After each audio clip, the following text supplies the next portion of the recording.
is Jenny, and I'm a wife and mom raising 2 kids.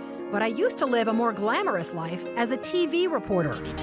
I was on the nightly news interviewing pop stars and politicians. So when I said goodbye to TV and hello to motherhood, I suddenly discovered what we moms are up against. We live in a world that tells us to be rich and famous, thin and successful. You know, almost nobody says, "Oh, hey, you're a mom? That's fabulous." But you are fabulous, and I'm here to tell you why. It's the Channel Mom Show, celebrating you with Jenny Dean Schmidt. You're up. Welcome to the Channel Mom Show, celebrating you, Mom. And we can celebrate dads, too.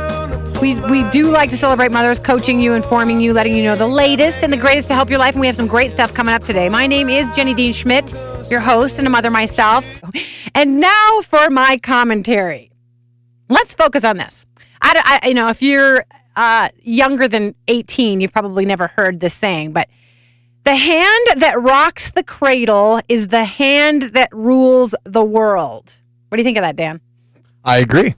Do you have a good mama? I do have a good mama, and I am a self-proclaimed mama's boy. That's big of you to admit that. What's your mother's name? Sue. Oh, well, congratulations to Sue, because I sure think she did a good job. You're a nice boy, Daniel. Thank you, Jenny.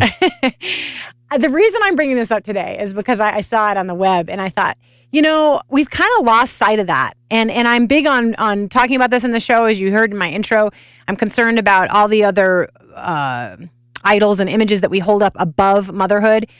And it's not that we need to idolize motherhood, but I think that we forget that who's ever in charge and however the world looks right now has a lot to do with the mothers that raised people. It just does. And I think that as moms run around trying to grab their Starbucks and bring kids to school and go to baseball games and cook the dinner and go to their own job if they work outside the home, that they forget, or they're demeaned into forgetting that what they're doing as a mother is incredibly important to the world. I mean, the world's character and form in the coming years depends on mothers. It depends on dads too. So I don't want to belittle that, but this is a show for moms. Hence, that's why we're concentrating on that particular quote. So yesterday I was running around and seeing other moms as I ran around. I went to an award ceremony for my son, and then I went to a Halloween party. Not a big fan of Halloween, but went to a Halloween party for my daughter. And where they were doing, dry ice experiments and everything else.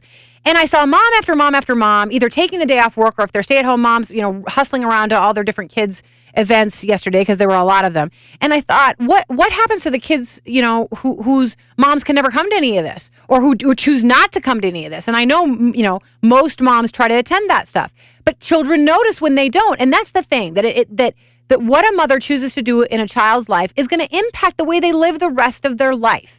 And I think we belittle that in this society sometimes when we focus on other things like, how great Jennifer Aniston looks, or being a size 2, or driving a certain kind of car. And I just want to focus again on the fact that the hand that rocks the cradle is the hand that rules the world. So thank a mom today. Thank your own mother, or thank somebody else's mom, or thank your wife for the way in which she's mothering your children. And for those moms that are having a tough time, you know what?